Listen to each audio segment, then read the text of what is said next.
Buenas noches con todos. Nos encontramos en una sesión más de Cátedra Cosco. En esta oportunidad, el tema que se va a tratar estará a cargo de nuestra amiga, mi amiga también del Cusco, la doctora Marianela Ledesma Narváez. Ella nos va a hablar sobre la prueba en el proceso de amparo constitucional.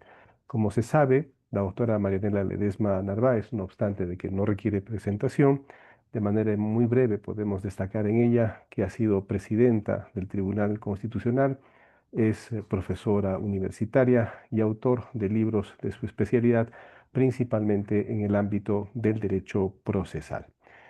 Les vamos a pedir a todos que por favor mantengamos nuestros micros debidamente apagados y al final de las exposiciones podrá haber algún nivel de participación y de preguntas y comentarios en la medida de que el tiempo de nuestra expositora así lo permita. Bueno, sin más preámbulo, yo voy a dejar en el uso de la palabra a la doctora Marianela Ledesma, a quien le doy la bienvenida. Un abrazo, como siempre, cusqueño, doctora.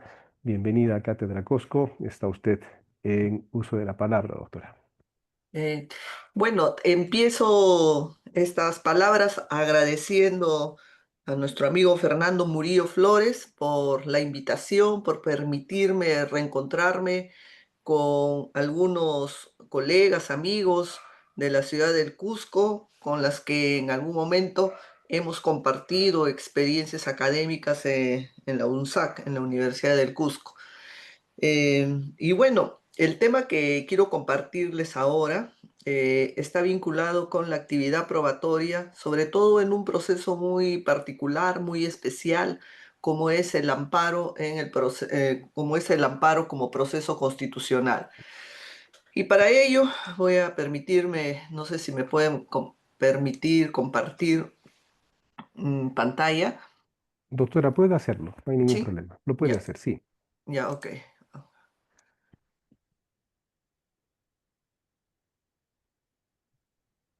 Expándalo, doctora, por favor. Ya, perfecto.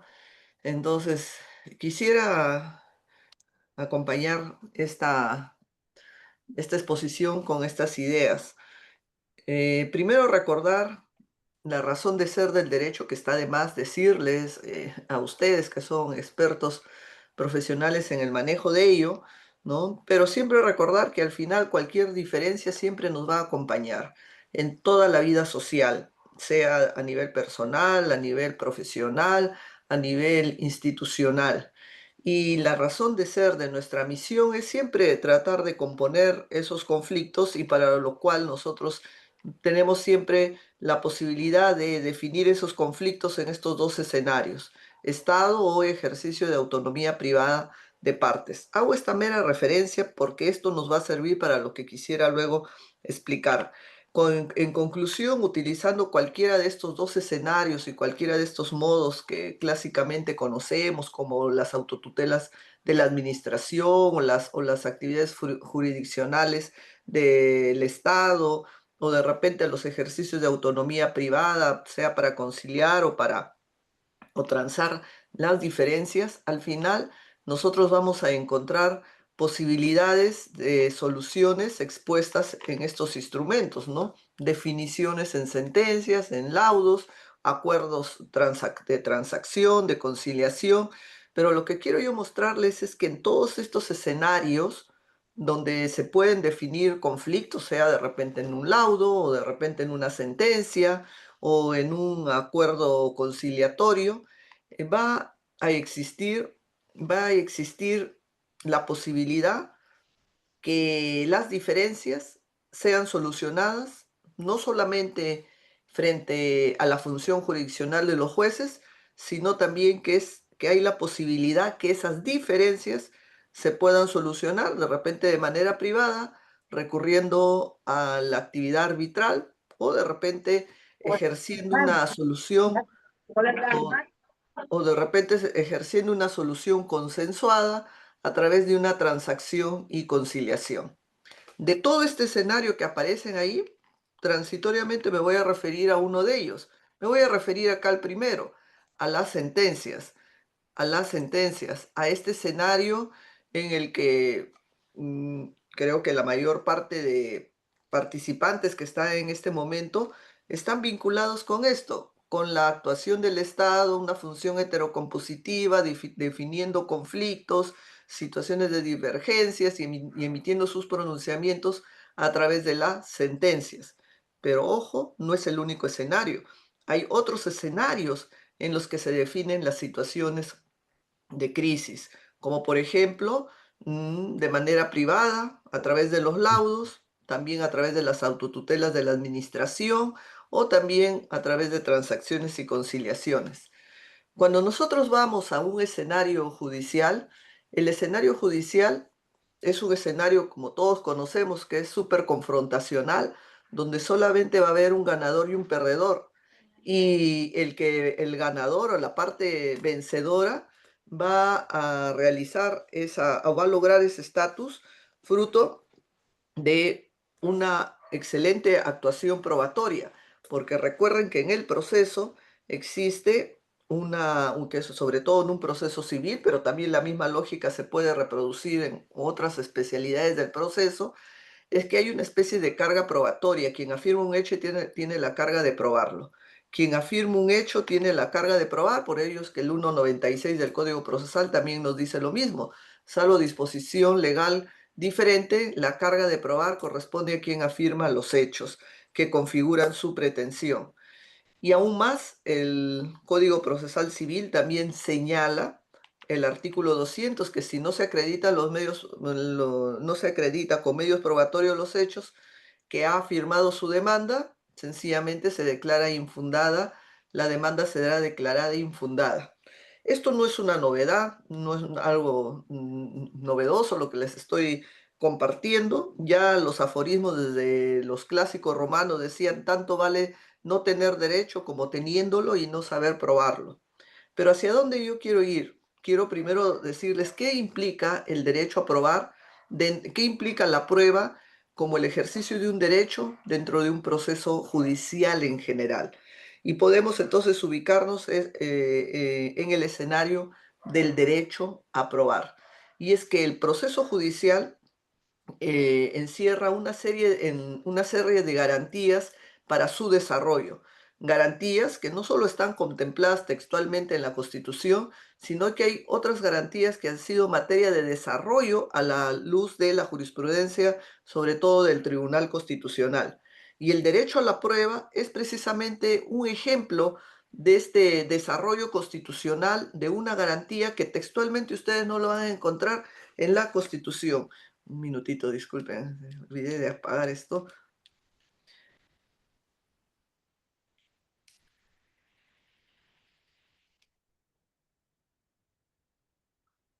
Ya. Entonces, les decía que el proceso judicial es un escenario en que se van a definir situaciones de conflicto y que ese escenario tiene una serie de garantías en la que la actuación, sobre todo los jueces, va a discurrir y también garantía para las partes, que también se van a confrontar en ese escenario, pero también es cierto que no todo el abanico de garantías que uno tiene en el proceso judicial están contempladas en la Constitución, en el artículo 139 de manera especial. Vemos casos como por decir el derecho a probar, que es una garantía, ¿no?, de ejercicio, pero que sin embargo no está expresamente en la Constitución. Eso no significa que no tenga una existencia ni una protección jurídica a ese nivel, por supuesto que sí, y esa existencia y esa protección está supervisualizada a través de la jurisprudencia que el Tribunal Constitucional ha venido desarrollando por más de 20 años en ese tema. ¿Y qué dice el Tribunal Constitucional en relación al derecho a probar?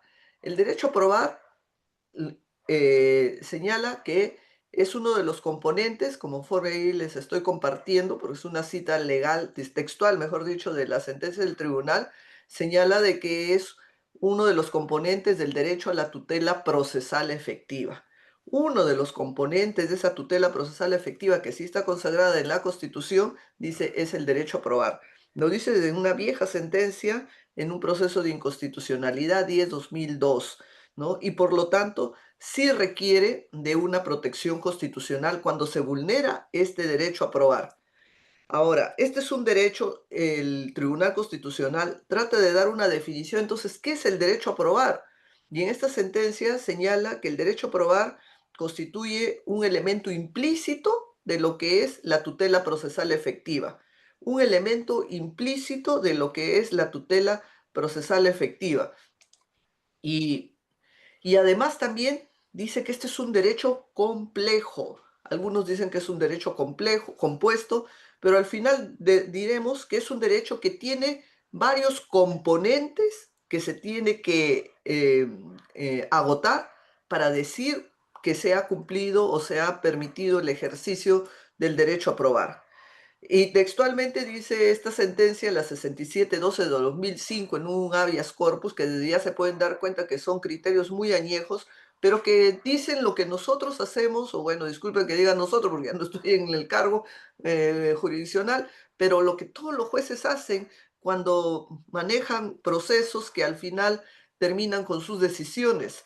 Manejan la actividad probatoria en toda una secuencia del derecho a ofrecer, la prueba, el saneamiento probatorio, la actuación probatoria, la custodia o garantía de conservación de la prueba y por último la actividad valoratoria. Eso es lo que dice acá también el Tribunal Constitucional. Este derecho a probar es un derecho complejo porque está compuesto por el ejercicio de derechos como el derecho a ofrecer medios probatorios, que sean admitidos, que se actúe, bueno, no dice que así también que habla de la conservación de la prueba, de la valoración y de la motivación debida de esa valoración que se pueda dar.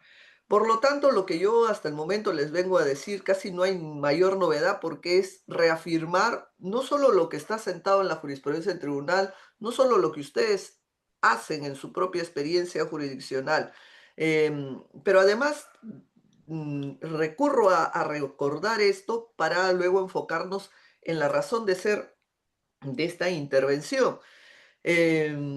Lo que tendría que continuar diciéndoles es que este derecho a probar como un componente de la tutela procesal efectiva no está textualmente el derecho a probar ya consagrado en la propia Constitución, como ya le he señalado, pero que sí el tribunal ha tratado de darle una definición de qué implica sobre todo esta variable de la tutela procesal efectiva, porque si también vamos a la lectura de la propia Constitución, tampoco vamos a encontrar ese concepto de tutela procesal efectiva, ¿no? Habla del debido proceso y de la tutela judicial, pero no habla de todo este detalle de una tutela procesal efectiva.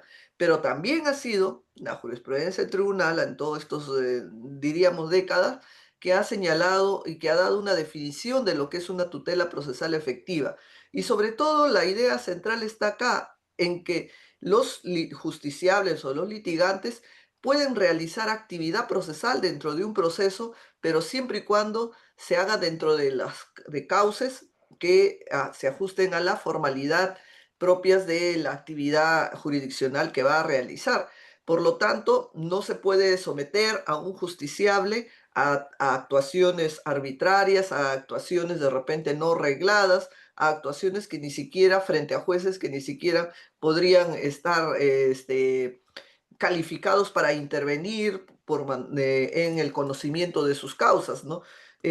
Por lo tanto, se habla de que se afecta una tutela procesal efectiva cuando se actúa con arbitrariedad y caprichos que no es justificable para ello. Pero además, el derecho a probar no solo es una variable de la tutela procesal efectiva, sino también es otra variable de otro derecho que está, de otra garantía, mejor dicho, que está contenida en la Constitución, que se vincula con el derecho al debido proceso, al debido proceso. El mismo que está en el artículo 139.3, ¿no? Y lo que se habla que todo justiciable tiene derecho a que la actuación de los jueces permitan el ejercicio bajo las garantías de un debido proceso. Y los temas que califican el debido proceso, bueno, está la posibilidad de ejercer la defensa, de ejercer el derecho a la revisión, a la prioridad de instancias, a la motivación, y como parte de las variables también del debido proceso está el derecho a probar. Y terminamos agregando en esta parte también sobre el derecho a probar dentro de la tutela o dentro del marco constitucional, decir que también el derecho a probar tiene un reconocimiento o una protección con lo que se puede decir el derecho a la motivación de las resoluciones judiciales, a una debida motivación, de la misma que sí está consagrada en el 139.5 de la Constitución, que señala que es un derecho de todo justiciable recibir una decisión con una debida motivación judicial.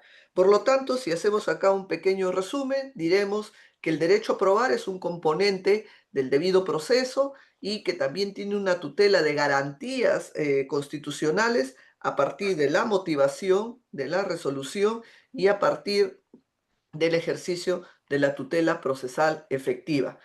Podemos decir entonces que el derecho a probar no es un derecho autónomo, sino es un derecho que se vale de estos tres derechos constitucionales que están en el 139 para darle visibilidad, fuerza y sobre todo protección.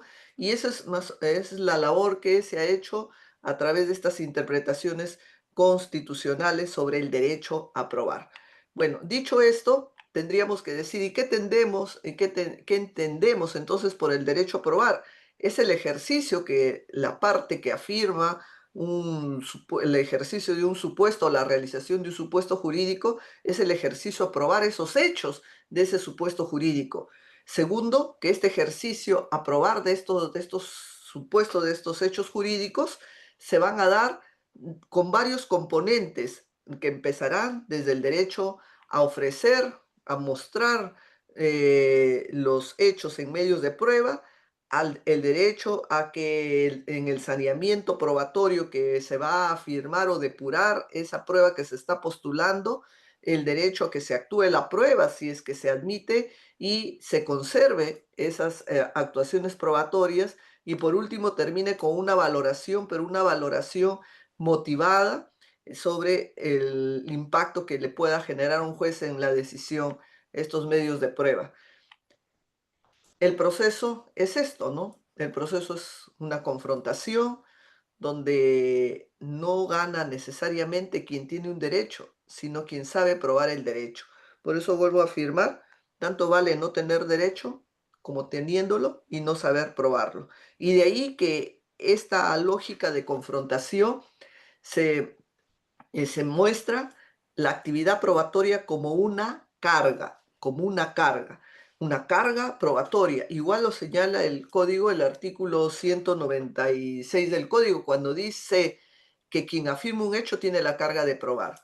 Y la carga de probar viene a ser una liberalidad para ejercer con facultad un acto, pero que si no se hace ese ejercicio genera un perjuicio y uno decide asumir esas consecuencias con esa liberalidad. Por ejemplo, contestar una demanda es una liberalidad, es una carga. Yo no estoy obligada a contestar la demanda, ¿no? Tampoco es un deber, pero sí es una carga, porque si yo no contesto, asumiré las consecuencias de esa situación o de esa omisión a la no contestación de la demanda, que es que se me declare rebelde y encima se presuma relativamente la veracidad de los hechos que se imputan en una demanda. Igual, la prueba también está en esa lógica, ¿no? La libertad a probar, pero también el correlato de asumir los efectos o la situación negativa que puede generar esa actividad que uno decide hacerlo o no decide ejecutarla.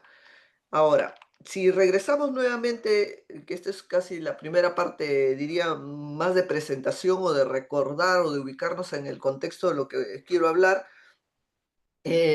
regresamos nuevamente a este cuadro con el que empezamos hace unos minutos a decir que toda esta situación de conflictos al final pueden ser definidas en cualquiera de estos dos escenarios. Solamente me he referido por razones también de tiempo a ubicarnos en este escenario de las sentencias, pero también debemos recordar que tenemos todas estas posibilidades que también tienen soluciones o definiciones y que posiblemente en algunas de ellas también se ha llevado a cabo actuaciones probatorias, por decir en los laudos o también en los temas de autotutelas administrativas, pero siempre con las restricciones o las particularidades de cada escenario.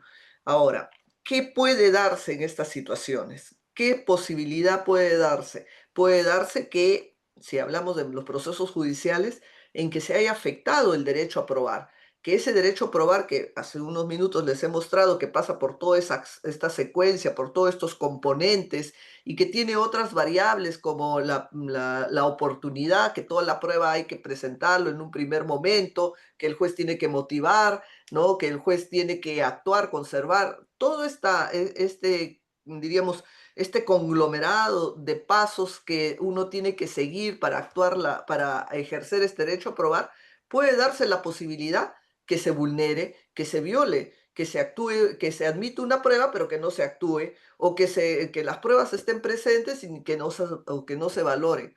Aún más patético será el escenario cuando yo postule una prueba y es una prueba perfectamente ilícita. Es una prueba que la estoy llevando, pero que está afectando un derecho fundamental de una de las partes, ¿no? O situaciones así que nos pongan en la situación de afectar o generar actos lesivos a derechos fundamentales de las partes. Entonces, en esas situaciones tendríamos que preguntarnos cómo se va a corregir esas afectaciones del derecho a probar que se ha realizado. En este caso estoy planteando solo de los procesos judiciales por razones de tiempo, pero sí, por eso quiero dejar claro que no solo es propio de la actividad jurisdiccional estas afectaciones, ¿no? También pueden darse en estos otros escenarios. ¿No? Entonces la pregunta es, ¿cómo se puede lograr que esa afectación pueda ser materia, digamos, de corrección y sobre todo de control y de intervención a esta situación lesiva que se viene generando? Entonces, ingresamos a la parte, diríamos, que me interesa ya central de compartir, ¿no? Nosotros siempre vamos a encontrar definiciones en toda la vida social y jurídica, pero esas definiciones pueden tener el riesgo de estar generando afectación a derechos fundamentales. Y cuando se afecta esos derechos fundamentales o se amenaza, tenemos otro escenario al que vamos a recurrir, que es el escenario del control constitucional, del control constitucional. El control constitucional, como su nombre ya dice, control, lo que va a hacer es verificar si esos actos generan situaciones lesivas a los derechos fundamentales. Acá no se va a definir ningún derecho en conflicto, porque acá los derechos ya están definidos, ya están terminados, ya se agotó la discusión. Estamos en este nivel, estamos en el nivel de un conflicto y con una solución. El tema es que esta solución ya agotada, en un estado ya de firmeza, o diríamos, de cosa decidida, si estamos hablando de las decisiones administrativas, yo quiero imputar que esta decisión o que este camino que se siguió para esa decisión, ¿no? Afecta derechos fundamentales y de manera especial un derecho que es el derecho a probar, ¿no? El derecho a probar. Por lo tanto, si estamos ante esa situación, tendríamos que ir a un control, el control para que luego de ese control pueda validar o no validar, ¿no? La constitucionalidad o no de ese acto y de esa afectación que se está cuestionando. Los mecanismos para ejercer ese control en la teoría de la impugnación son tres. Puede ser una impugnación autónoma, un recurso o un remedio. Nuestra legislación ha optado por ejercer un mecanismo a través de una pretensión autónoma, a través de un proceso, a través de una pretensión contenida en una demanda que busca promover la revisión de un acto por considerarlo lesivo. Es un acto impugnatorio porque quien se considera afectado puede promover esa revisión. Quien se considere afectado puede promover esa revisión, pero la afectación, en este caso de manera concreta, va a ser a la afectación del derecho a probar como parte de la vulneración de la tutela procesal efectiva. Esa es la afectación que yo quiero que se controle para que luego se corrija para que luego, para que luego se valide o no se valide esos efectos, ¿no? Por lo tanto, nosotros, por diseño legal, se ha optado por esta impugnación autónoma. Sin embargo, hay otras expresiones, otras experiencias comparadas que no asumen que el control constitucional se ejerza a través de una pretensión autónoma, sino a través de un recurso. Por decir, en Colombia, no, por decir en España, se habla de un recurso de amparo. En México, de igual manera. En Colombia se habla de una acción de tutela y bueno, y nosotros también hablamos de una acción de amparo. En la Constitución, cuando se hace referencia al amparo, artículo 201, se dice la acción de amparo, la acción de habeas por la acción.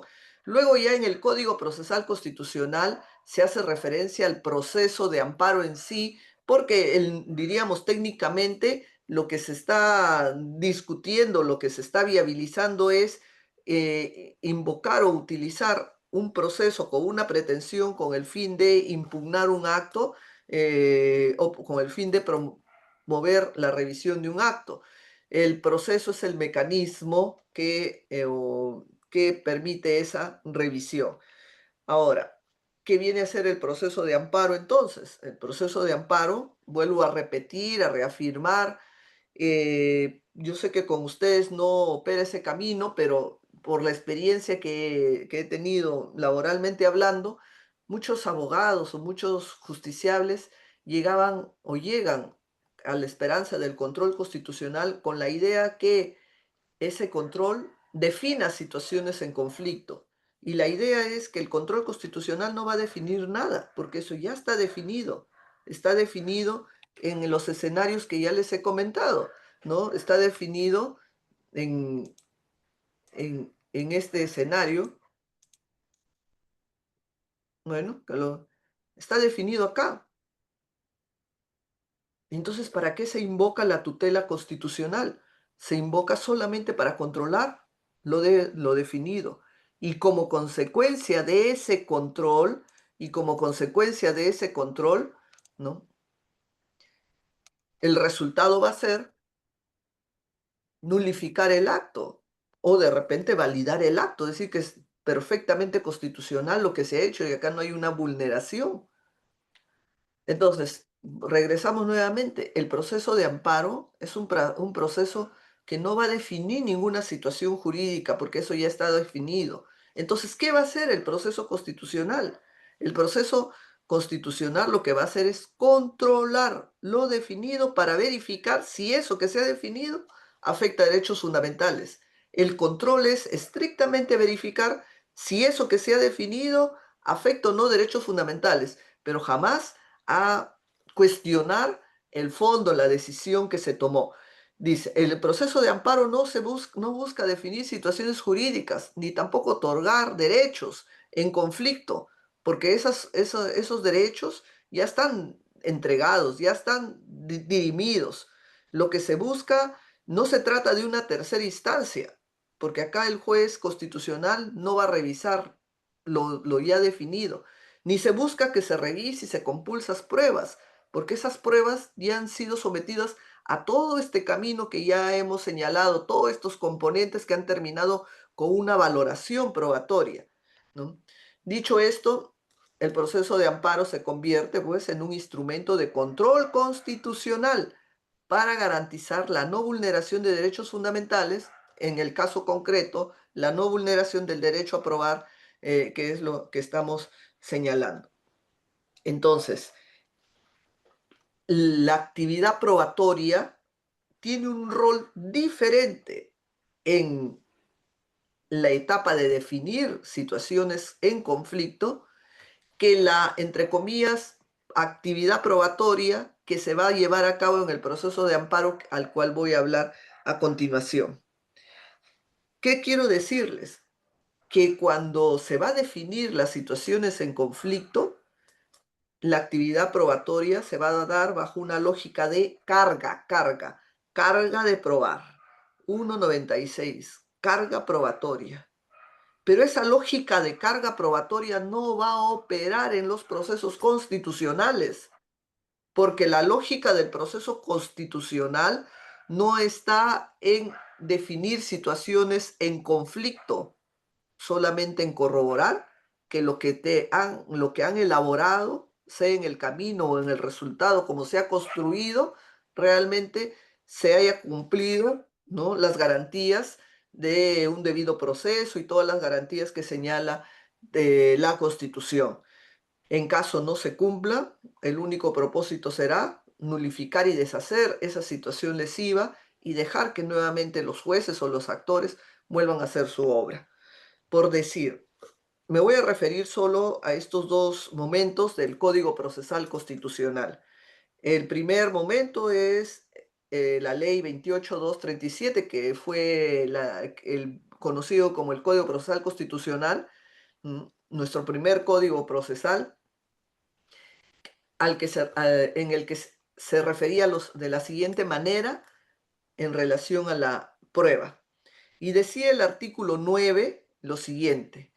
Textualmente decía ausencia de etapa probatoria. No hay etapa probatoria. En los procesos constitucionales no existe etapa probatoria. Solo son procedentes los medios probatorios que no requieren actuación, lo que no impide, lo que no impide la realización de actuaciones probatorias que el juez considere indispensables, sin afectar la duración del proceso. En este último caso, no se requerirá notificación previa. Entonces, de esta lectura tan reiterada que hemos tenido todos los que estamos en la función jurisdiccional, se sostenía, bueno, los procesos constitucionales, sobre todo en el amparo, no hay una etapa de prueba. Pero ojo, eso no implica que si tú quieres puedes aportar alguna prueba, pero que sea de actuación inmediata, ¿no? Que no requieran actuación. Eso no limitaba que el juez pueda, sí, él, hacer pruebas que sí requieran actuación.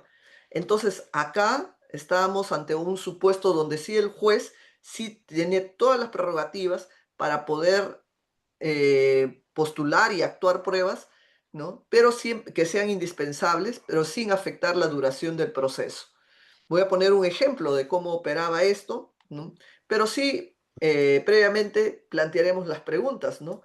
¿Cuáles han sido las razones para que en este primer código procesal que teníamos se diga textualmente que no hay en este proceso una etapa probatoria? Dos, ¿no? Las razones para que se permita incorporar pruebas de actuación inmediata, solo de actuación inmediata. Y tercero, tal como estaba redactado el texto, esa restricción no era extensiva para el juez, ¿no? No le afectaba la facultad de incorporar prueba, como dice acá, de incorporar prueba en la medida que considere indispensable, sin afectar la duración del proceso. Quiero presentar el siguiente caso, ¿no? Si bien estamos hablando de un amparo, pero lo voy a presentar porque eso fue un tema vinculado con un habeas corpus, pero por lo dramático del tema, tal vez podría llamarles más la atención. Miren, eh, un joven que tenía problemas, mm, diría tal vez mentales, que afectaba su desplazamiento motriz. La verdad que la vida era muy triste de este joven porque vivía encerrado en una habitación, era un caso de Arequipa. Ahorita me voy a acordar el nombre del caso, que lo pueden buscar en el internet, y que vivía encerrado meses y no salía. Su cuarto, su madre lo había convertido casi en una celda, con rejas en las ventanas, en las puertas, para evitar que se fugue. Porque cuando a veces salía era un poco agresivo y tenía que estar medicado. La madre cuidaba a este joven y, pero bueno, tal vez su capacidad ya de tiempo, de fuerzas, llevó a que lo tenga encerrado así, en esas condiciones. El padre de este joven no era por tema de dinero, por si acaso, porque tenía por lo menos una solvencia económica. El padre cuestionaba la actitud de la madre porque le impedía que pueda ver a su hijo, a este joven, por tenerlo encerrado día y noche y solo salía cada 3 meses para que vaya al psiquiatra y volvía a ser nuevamente encerrado en su habitación, que no salía. La verdad, ese caso llegó al tribunal y miren, para que haya llegado al tribunal implica que ha tenido que pasar el rechazo de una y dos instancias. Guillén, es el caso Guillén, en Arequipa. Está publicado. Pueden poner habeas corpus, caso Guillén en Arequipa y sale el caso. Y esa historia no mereció tutela por el juez de primer grado, de segunda instancia tampoco, y llega al tribunal. Y uno lee esta historia y dice, ¿cómo es creíble que un joven esté encerrado por meses, que no salga ni siquiera a mirar, a tomar el sol, a vincularse con otros seres humanos? Tenemos que verificar si esto es cierto, porque esto parece ya una situación surrealista. Pero el caso era en Arequipa, tuvimos la suerte que uno siempre iba a Arequipa por los temas de que el tribunal sesiona en Arequipa, por un tema de las sedes, bueno, es otra historia que existe ya. Y decidimos ir a hacer una visita in loco en el lugar donde se asumía que estaba detenido en la casa. Primero que era una campiña, una casa bonita, de 2 pisos, rodeada de un gran verdor, en una campiña, ¿no? La familia Guillén. Y como no llegamos sin notificar, sin avisar, ¿no? Fuimos un grupo de magistrados. Encontramos la habitación en el primer piso, todas las lunas estaban pintadas para que no se pueda ver. Escuchábamos un grito como de un animal, ¿no? Nos acercamos y era este joven que efectivamente estaba ahí gritando, ¿no? Dentro, en esa habitación. Alguien le pasó la voz a la madre llegó, dijo que estaba trabajando, pero que para evitar que se escape, entonces se lo tiene ahí, pregunta si qué, y cuándo usted lo saca. Bueno, lo saco de acá cada 3 meses, cada vez que lo tengo que llevar al médico psiquiatra para que lo vea. Pero ¿usted cree que es normal que un ser humano viva encerrado en esas condiciones, con rejas, sin luz, sin nada, así, y que solamente le entregaban la comida? Entonces dijo, es lo único, lo poco que puedo hacer. Bueno, el padre pues miró esta situación y por eso planteó el habeas corpus.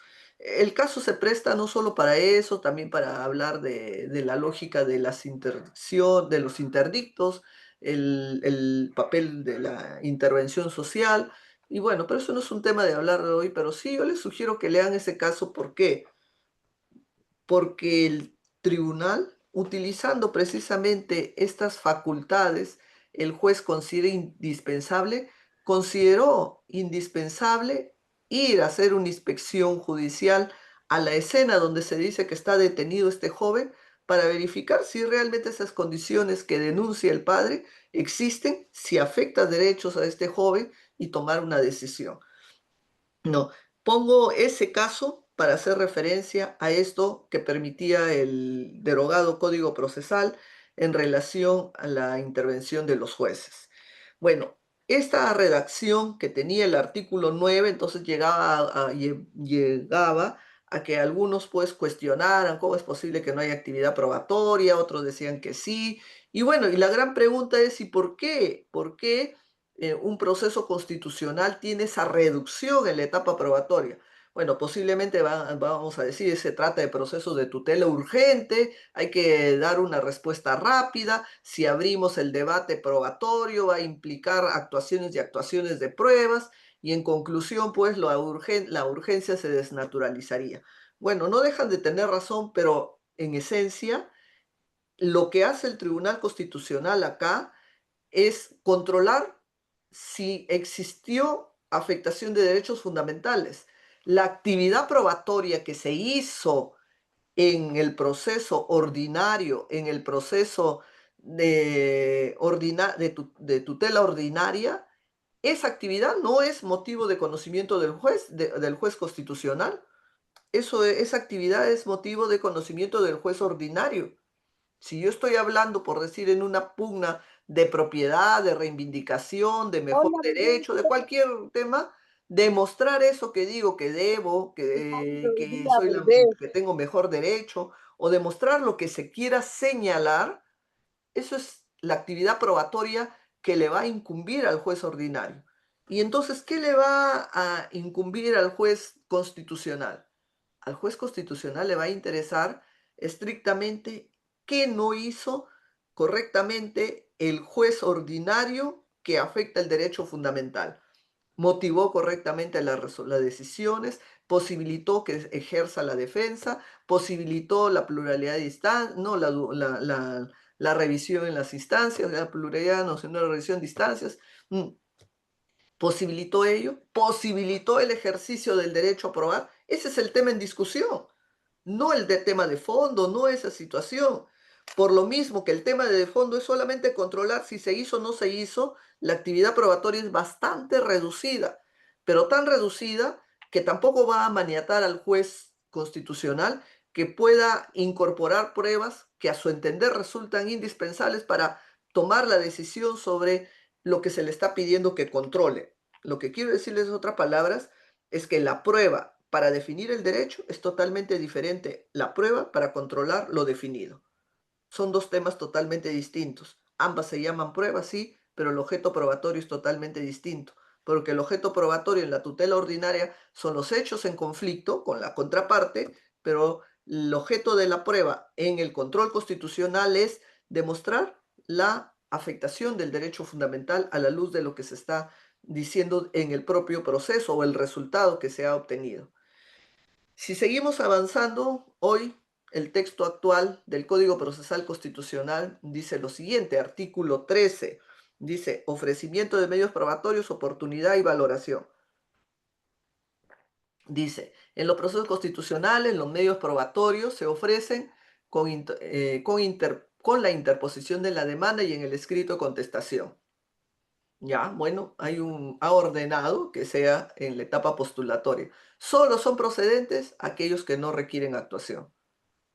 Lo que impide la realización, lo que no impide la realización de la actuación de pruebas que el juez considera indispensable sin afectación de la duración del proceso. Reproduce casi lo que hemos dicho. El juez puede ordenar, a petición de parte, la exhibición de los documentos que se hallan en poder de las dependencias estatales, bajo responsabilidad, y en este último caso no se requiere notificación previa y los medios probatorios se valoran de manera conjunta al momento de emitir sentencia. Diríamos que casi reproduce la lógica del viejo artículo 9, solamente que la ordena, porque ahora le dice, mira, el medio probatorio que quieres ofrecer, preséntalo con la demanda, nada más, pero es un tema que ya se venía contemplando también en el viejo código con la demanda. Bueno, entonces, ¿qué más dice el artículo en cuanto al ofrecimiento? Los medios probatorios que acreditan hechos trascendentes para el proceso pueden ser admitidos por el juez a la controversia principal o a la cautelar siempre que no requieran actuación, siempre que no requieran actuación, incluso si la prueba se conoce o se produce con posterioridad, ¿no? Pero bajo ningún motivo después de realizar la audiencia. Si la prueba es posterior a la audiencia, la parte lo hará valer en la segunda instancia o ante el tribunal. Pero como pueden ver, hay una restricción y una reducción a la actividad, ¿no? Entonces, son procedentes, nos planteamos la pregunta, ¿son procedentes los medios de prueba que no requieren actuación? Ujú. Evidentemente que sí, porque lo que se busca acá es una actividad probatoria súper reducida. ¿Por qué? Porque el objeto del control no es lo mismo que el objeto de la definición probatoria. Cuando voy a definir algo, pues la definición es a morir, porque es una confrontación entre dos partes. Acá, en el control constitucional, es la denuncia a que se revise porque ese acto es lesivo y por lo tanto el nivel de prueba en el control es diferente al nivel de definición que se tiene en sede ordinaria. El juez puede ordenar la petición de parte de la exhibición. Eso es lo que ha señalado, que es la incorporación. Y bueno, ¿y cuáles son esos hechos que se consideran importantes o necesarios para probar en los procesos constitucionales? Los hechos van a ser los hechos orientados a demostrar la existencia de la vulneración, el hecho que conlleve la vulneración del derecho constitucional o a la mera amenaza. Como por ejemplo, acá estamos mirando, si hablamos de la actividad probatoria, justificar que la prueba es una prueba ilícita, es una prueba inválida, es una prueba que se postuló afectando un derecho fundamental. Desde el ofrecimiento jamás debió ser admitida, a pesar de que se cuestionaba. O también cuestionar la oportunidad, la conducencia, ¿no?, que limita el derecho a probar, ¿no? O también eh, o también la vulneración a toda esta secuencia, ¿no? Por ejemplo, postular prueba que se admite, pero que no se actúa. Postular prueba que se postula prueba y hay un silencio en cuanto a la admisión, ¿no? Y al respecto, solamente les voy a compartir dos sentencias del tribunal en la que hace el control a través de este es un habeas corpus, pero igual, al que hace el control de la actividad probatoria. Por ejemplo, esta no, empezar por esta. En este caso, este es el caso de Landázuri y Abanto, ¿no? ¿Y qué pasó? Ofreció medio de prueba, el juez admitió y no actuó la prueba, menos la valoró, ¿no? Entonces, hay una afectación al derecho a probar.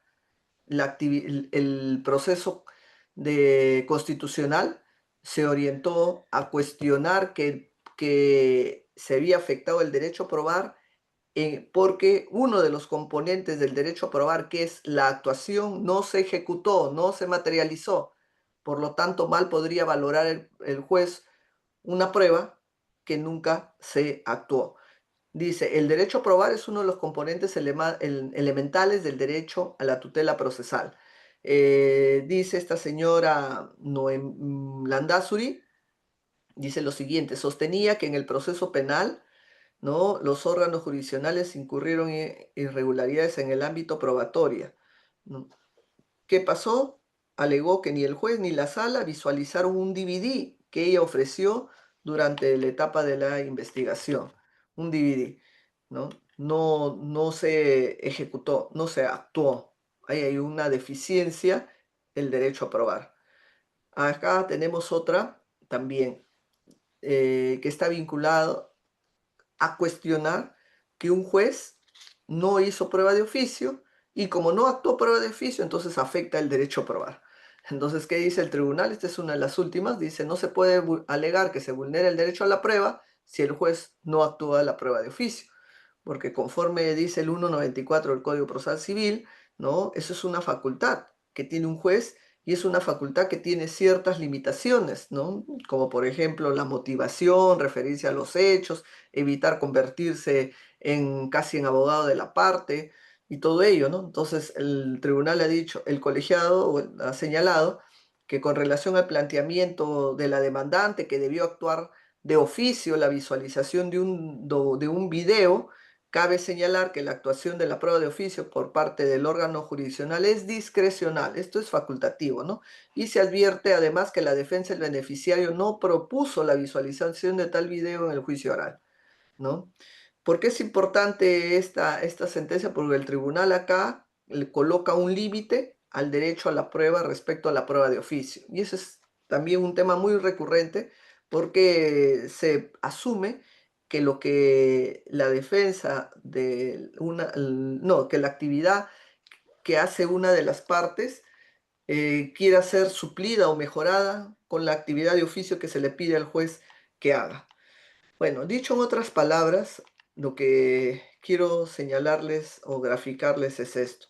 Hemos dicho que los conflictos jurídicos al final pueden ser resueltos de manera ordinaria, ante los jueces ordinarios. También pueden resolverse ante sede administrativa, pueden ser de manera privada, entre arbitrajes o acuerdos, y al final vamos a tener estos resultados. Estos resultados, estos resultados pueden encerrar afectación de derechos fundamentales y también pueden encerrar afectación del derecho a probar. Cuando estamos ante ese supuesto, nosotros vamos a invocar el proceso de amparo en base al artículo 200.1 de la Constitución. Pero el proceso de amparo va a tener una lógica, su naturaleza es de naturaleza impugnativa, va a buscar controlar para revisar, corregir, ¿no? Y es una impugnación a pedido de parte, porque acá no hay impugnaciones oficiosas, ¿no? Entonces tiene que darse esta secuencia. Por lo tanto, no tiene el mismo comportamiento la actividad probatoria que se hace ante un juez ordinario que la actividad probatoria que se hace ante un proceso de amparo. Frente a un proceso ordinario tenemos la confrontación entre dos partes en este escenario, ¿no? En la cual va a jugar el rol fundamental en la actividad probatoria de probar lo que se alega, de probar lo que se alega. La prueba tiene un rol de acreditar lo que uno afirma, ¿no? Y al final es en atención a esa acreditación o esa capacidad de probar que van a tener que ejercer las partes, tanto para el que reclama como el que resiste, el juez va a tomar una definición. Esta es la lógica que maneja cualquier juez en un proceso ordinario. Sin embargo, el proceso de amparo no va a tener esa misma lógica. ¿Por qué? Porque el juez va a tener ya no una lógica de definir situaciones en conflicto, no lo va a hacer, eso no es su objeto. Como dice acá la diapositiva y como dice la propia Constitución en el artículo 200, ¿no? Se controla constitucionalmente lo definido para verificar si es que hay alguna vulneración o hay una amenaza de vulneración de un derecho fundamental. Por lo tanto, la prueba va a tener una lógica de verificar si esto que se ha realizado ¿no? es lesivo o no a un derecho fundamental. Verifica el hecho que va a llevar a verificar es si realmente se actuó la prueba, si realmente estamos ante una prueba ilícita, o sea, los temas de discusión a nivel de prueba es totalmente diferente a lo que se ha definido. Y como consecuencia de esto, vamos a ingresar ya en la parte final a que se genera una especie de refrendo constitucional. Se refrenda constitucionalmente la validez de la actuación o de repente no se refrenda, ¿no? Y se dice, sí, esto es un acto contrario a la Constitución, contrario a tales derechos, se declara su nulidad y se deja a que se vuelva a retomar la discusión, ¿no?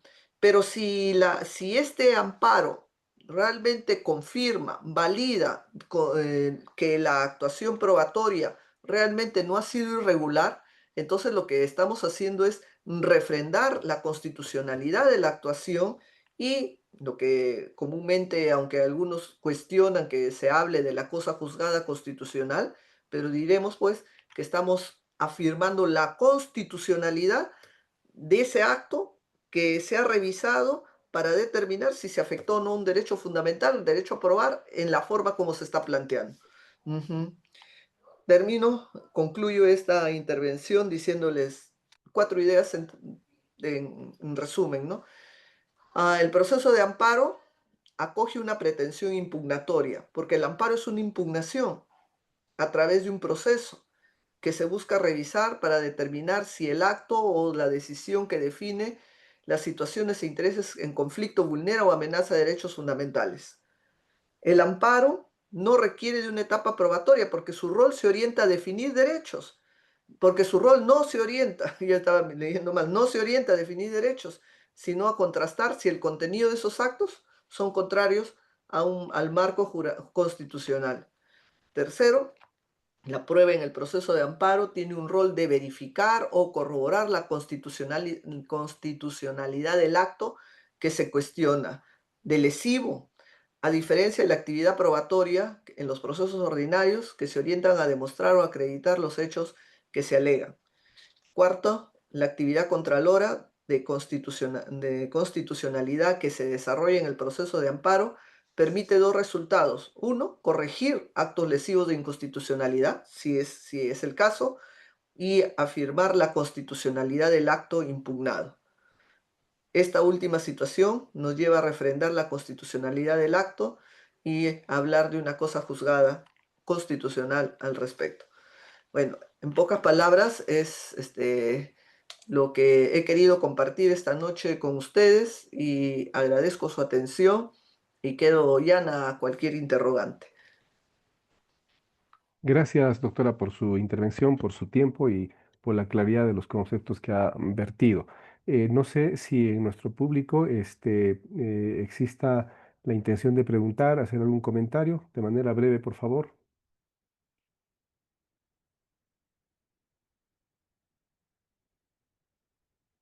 Bien, aún no se anima. Doctora Ledesma, yo quería preguntarle dos cosas. En esta modificación que le han hecho al tema que regula la actividad probatoria en el proceso de amparo, ¿cómo definir esos medios probatorios que estén referidos a hechos trascendentes, por un lado? Y lo otro es, el artículo 13 ha ampliado la posibilidad de ofrecer medios probatorios y de actuarlos durante el desarrollo de un proceso de amparo, ¿no? Incluso hasta en instancia ante el Tribunal Constitucional, en segunda instancia ante el Poder Judicial de concluida la audiencia. Entonces se ha extendido bastante la posibilidad de lo tradicional que es presentar medios de prueba en los actos de demandar y contestar la demanda. Pero el artículo 13 ha ampliado la posibilidad de presentar medios probatorios en el amparo, por un lado, y lo otro, doctora, es cómo definir esto que sean hechos trascendentes para el proceso. Ujú. Bueno, primero empezaré por lo final, ¿no? Cuando se habla de medios de prueba indispensables o importantes, textualmente como dice, cuando lo considere indispensables, ¿no? Entonces, es un concepto que podríamos decir abierto o indeterminado, pero que permite que el juez pueda ejercer esa facultad de considerar él qué es indispensable o no para, para la decisión que quiera tomar. Acá vamos a jugar dos circunstancias.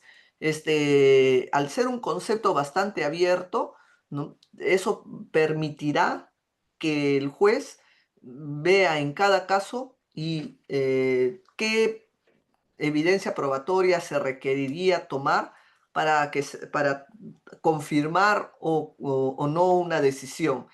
Eh, Esto es bastante flexible porque se trata de una tutela de derechos fundamentales. Si esto lo plantearíamos ante un proceso ordinario, el legislador le pediría además que motive por qué es indispensable. Sin embargo, acá diríamos, la exigencia es muy flexible, muy sencilla, ni siquiera dice, como dice el Código Procesal Civil, motivación bajo sanción de nulidad, así dice el código. En cambio acá, bueno, usted diga que es indispensable para que aporte la prueba.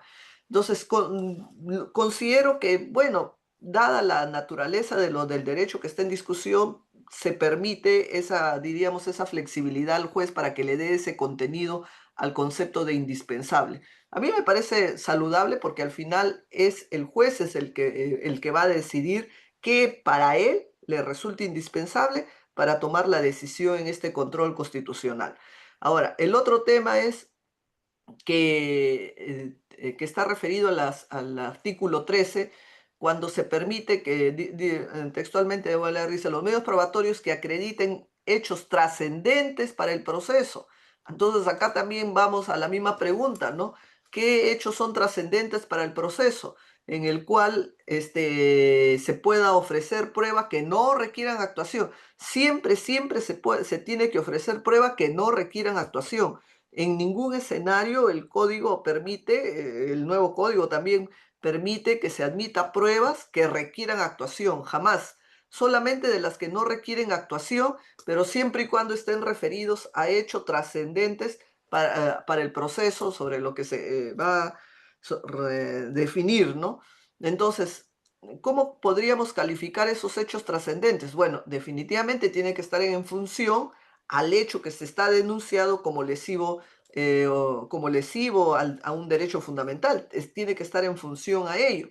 Si yo tomo el caso, por ejemplo, Guillén, yo considero como un hecho trascendente que no se ha podido, que la habitación no tiene, está, diríamos, sellada, con pintada, que no tiene la posibilidad de la luz del día, no se sabe, el que está guardado ahí no sabe si es día o de noche, que no sale. Entonces, ese hecho está afectando el derecho fundamental a la libertad de esta persona y también a su integridad y también, no sé, pues al libre desarrollo de su persona, porque ni siquiera se le priva la posibilidad de disfrutar de su entorno, ¿no? Entonces, los hechos tienen que estar en función al tema del derecho fundamental que se cuestiona a estar siendo vulnerado o afectado.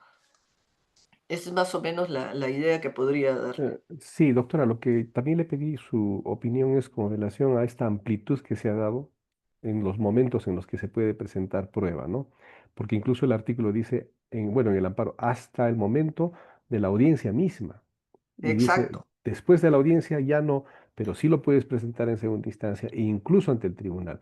Entonces se ha Ujú, ampliado de lo tradicional al ujú, demandar, al contestar, era lo tradicional. Y siempre existía la posibilidad, digamos, en la presentación de una prueba sobre un hecho nuevo, porque esté relacionado con el conflicto, pero ahora ujú, se ha puesto en el artículo 13 una amplitud para poder ofrecer medios de prueba prácticamente durante todo el proceso, si estamos hablando de hasta ante el Tribunal Constitucional. ya, Pero eso totalmente de también acuerdo.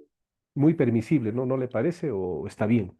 Ya, totalmente de acuerdo que se ha abierto el abanico de posibilidades para que puedan ofrecer prueba incluso, pero también se ha puesto una restricción, que esa prueba que se ofrece, por más que sea incluso hasta en segunda instancia o ante el tribunal, tiene que estar referido a hechos trascendentes para el proceso, no a cualquier hecho, sino a los hechos vinculados por la pregunta sería, ¿y por qué la trascendencia en atención a qué? La trascendencia en atención al derecho vulnerado, ¿no? Entonces, que es materia de conocimiento del amparo. Dar mayor tutela, dar mayores herramientas para que los jueces constitucionales den una respuesta, diríamos, más idónea, tal vez sí. Bien, doctora. Y otra pregunta. Tradicionalmente, le digo, tradicionalmente los procesos de amparo contra resoluciones judiciales muchas veces argumentan que ha habido un tema de no valoración de la prueba, una valoración equitativa, y tradicionalmente también se ha contestado y se ha dicho, la actividad de valoración de la prueba le corresponde al juez ordinario en el proceso de su competencia. Y tú Ujú, estás queriendo convertir al proceso de amparo en una instancia que revise aquello que ya se ha evaluado a nivel probatorio en el proceso ordinario. ¿Cómo deslindar o cómo trazar una línea entre lo uno y lo otro para poder distinguir y decir si este amparo realmente está acusando la vulneración al derecho constitucional a la prueba en todos sus componentes y cuándo es que no y está buscando más bien, digamos, generar una instancia más donde se revaloren las pruebas cuando ya fueron, digamos, correctamente valoradas en sede ordinaria, ¿no? Porque ujú, tradicionalmente ese es el debate en muchos procesos de amparo contra resoluciones judiciales. Entonces hay sentencias incluso del Tribunal Constitucional que dicen que el amparo no puede ser utilizado pues como un mecanismo para generar una instancia más de revaluación de medios probatorios, ¿no? ujú. Totalmente de acuerdo. Hay muchísimas demandas que se declaran la improcedencia liminar bajo el argumento de que no ha habido una correcta motivación de las decisiones. ¿Cuál será el criterio rector para decir que se ha cumplido con esta garantía de la motivación? La motivación es diríamos, un punto muy débil que podría llevar bajo el argumento de la motivación a meterme en el fondo del conocimiento o de la competencia del juez ordinario. Pero yo sí le buscaría un derrotero. Y el derrotero es que si a la luz de la motivación que se señala, si tiene por lo menos si por lo menos guarda una lógica en ese razonamiento que libremente puede desarrollar el juez, pero por lo menos que tenga una lógica en el desarrollo que está realizando para la conclusión a la que quiere arribar. El caso Yamoja es un ejemplo bien, diríamos, idóneo porque se hace todo un desarrollo lógico, un desarrollo en una motivación que no tiene lógica con la conclusión. Y por eso es que se toma ese caso como un referente y a partir de ese caso pues se comienza a mostrar qué se debe entender por motivación. Entonces, en conclusión, para mí, las motivaciones que puedan exponer los jueces, muy bien, bienvenidos, pero en la medida que en esa exposición tenga un mínimo de lógica en su desarrollo y en su conclusión. Ujú, Básicamente, pues, cuestionar cuando hay una valoración arbitraria de la prueba, ¿no? O una ausencia de valoración ujú, de la prueba. O sea, cuando el caso sea realmente, por decir, emplear una palabra patética, la evaluación o la valoración de la prueba, entra a tallar el amparo y demostrar eso, poner en evidencia, bueno, y anular el proceso desde esa perspectiva, ¿no? ujú. Bien, no sé si alguien más desee preguntar, participar entre el público. Bien, creo que no hay preguntas, doctora. No sé, tal vez sea por el frío que estamos teniendo aquí No, en el sí, me Cusco. imagino además ya a estas horas de la noche pretender que estén pensando Sí, muchas... doctora. Sí. Doctora, yo le quedo muy agradecido por participar en cátedra siempre. Usted ha sido una persona que ha estado dispuesta en colaborar con nosotros y difundir ideas. Es usted una caserita, pues, de Cátedra Cusco y Ujú. sé que le tiene bastante estima al Cusco en general, desde donde se está transmitiendo este programa. Le quedo muy agradecida y le dejo en el uso de la palabra para que se despida, doctora. Bueno, yo tengo que despedirme felicitándole a usted, al doctor Fernando Murillo, por su perseverancia siempre en estar impulsando los temas académicos, por esa inquietud que a pesar de los años y de las ocupaciones y las obligaciones que uno tiene, no siempre no baja la guardia de seguir fomentando, bueno, estas discusiones o elucubraciones académicas. Le felicito y por eso es de que cuando usted me hizo la invitación, bueno, dije, de todas maneras vamos a compartir con un viejo amigo y sobre todo con una ciudad tan linda como es Cusco. Gracias, doctora. Muy amable por su tiempo. Le quedo muy agradecido y un fuerte abrazo Ujú. cusqueño. A ustedes también. Muchas gracias. Cuídese. Éxitos, doctora. Nos vemos. Gracias. Hasta luego. Hasta luego.